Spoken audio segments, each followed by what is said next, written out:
The Hebrew form of this name is Moloch. Some interpreters suggest that the dead Hebrew letters from the word Melech, meaning king, and the living letters Bashet, shame. This sheds light on Jonah's expression while in Sheol.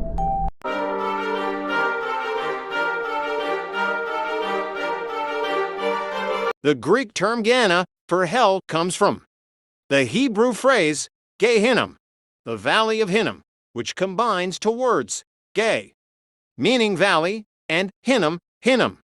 This place is often referred to in its extended form as gey-hinnom, the valley of the son of Hinnom. The name Hinnom is believed to be the name of a Jebusite, a Canaanite people who lived around Jerusalem. References from the Old Testament, gey-hinnom. The Valley of Hinnom is a horrifying place located to the south of Jerusalem.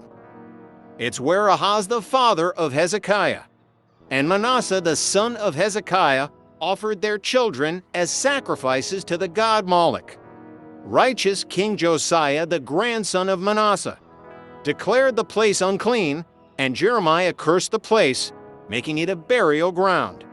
Due to this background, the Hebrew term gey-hinnom was used as a reference to the final destination for sinners after death. From here, the Greek word Gehenna likely originates. You may have heard the borrowed Arabic term Gehenna, which also has historical roots in gey-hinnom, the valley of Hinnom, where human sacrifices were made to the god Moloch. Moreover, he burnt incense in the valley of the son of Hinnom, and burnt his children in the fire, after the abominations of the heathen whom the Lord had cast out before the children of Israel. 2 Chronicles 28:3. Religiously, this place was associated with idolatrous and human sacrifices, first offered by Ahaz and Manasseh. But he walked in the way of the kings of Israel, and made his son to pass through the fire, according to the abominations of the heathen, whom the Lord cast out from before the children of Israel. 2 Kings 16:3. Gey-hinnom, where the sacrifices may have been made on a hill called Topheth. And they have built the high places of Tophet, which is in the valley of the son of Hinnom, to burn their sons and their daughters in the fire, which I commanded them not, neither came it into my heart. Jeremiah 7:31. King Josiah defiled this place with human bones and more. And he defiled Topheth, which is in the valley of the children of Hinnom, that no man might make his son or his daughter to pass through the fire to Molech. 2 Kings 23:10. Molech was the god worshipped by the Ammonites. Then did Solomon build a high place for Chemosh, the abomination of Moab, and the hill that is before Jerusalem, and for Molech, the abomination of the children of Ammon. 1 Kings 11:7. To please his wives, Solomon built high places for their gods, maintained their priests, and occasionally attended their altars. He even made light of it, asking, "What harm can there be in this worship? Aren't all religions the same?" This, as Bishop Patrick says, became a disease afflicting some very intelligent people. When Solomon pleased one wife with idol worship, the others felt slighted if he didn't fulfill their desires to worship idols in the same way. As a result, he did so for all his wives. Eventually, Solomon's disobedience led him to a point where he built high places for Chemosh, on the mountain east of Jerusalem, the Mount of Olives, seemingly challenging the temple he had built. These high places continued to exist until the time of King Josiah. The Hebrew form of this name is Molech. Some interpreters suggest that the dead Hebrew letters from the word Melech, meaning king, and the living letters Bashet, shame, were combined to form the Hebrew word Molech, expressing abhorrence for the gods of other nations. The practice of worshiping the god Moloch in the valley of Hinnom is documented in Syrian texts, W.F. Albright, Archaeology and the Religion of Israel, 1953. Page 163. As a result of idol worship and human sacrifice in Gehenna, the prophet Jeremiah prophesied that one day this place would be called the Valley of Slaughter, and Topheth would become a burial place, because there would be no other place to bury. Therefore, behold, the days come, saith the Lord, that it shall no more be called Topheth, nor the valley of the son of Hinnom, but the valley of slaughter, for they shall bury in Topheth, till there be no place. Jeremiah 7:32.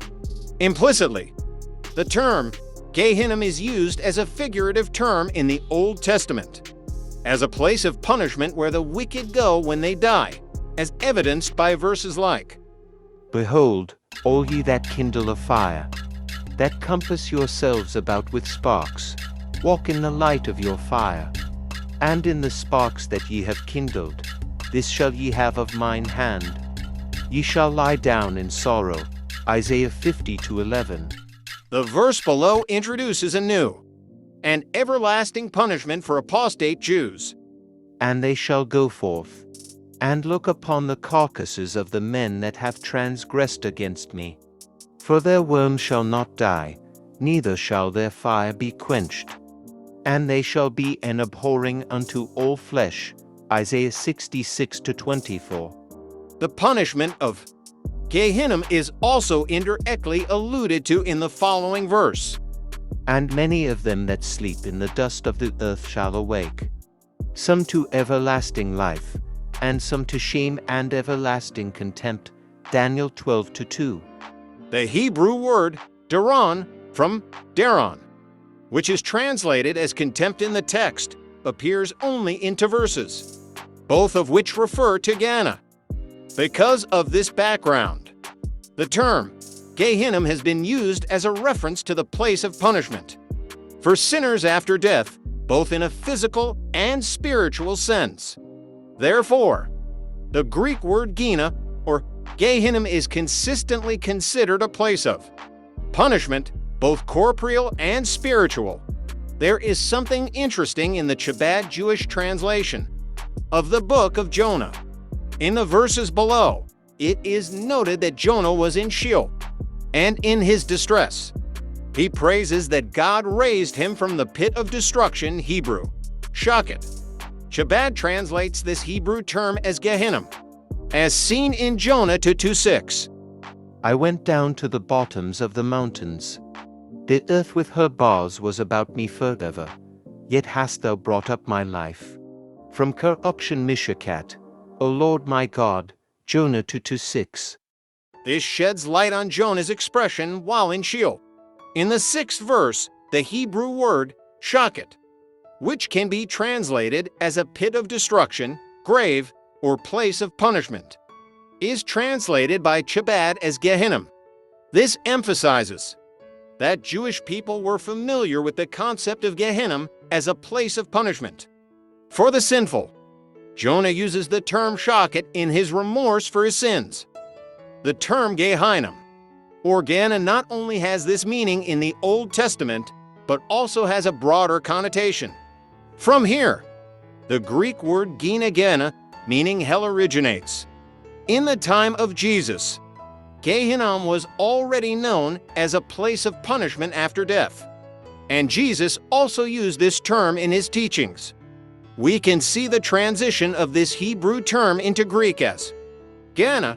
You can compare this with the usage in the Hebrew New Testament haberet. And if thy right eye offend thee, pluck it out, and cast it from thee, for it is profitable for thee that one of thy members should perish, and not that thy whole body should be cast into hell. Gehenna. Matthew 5:29.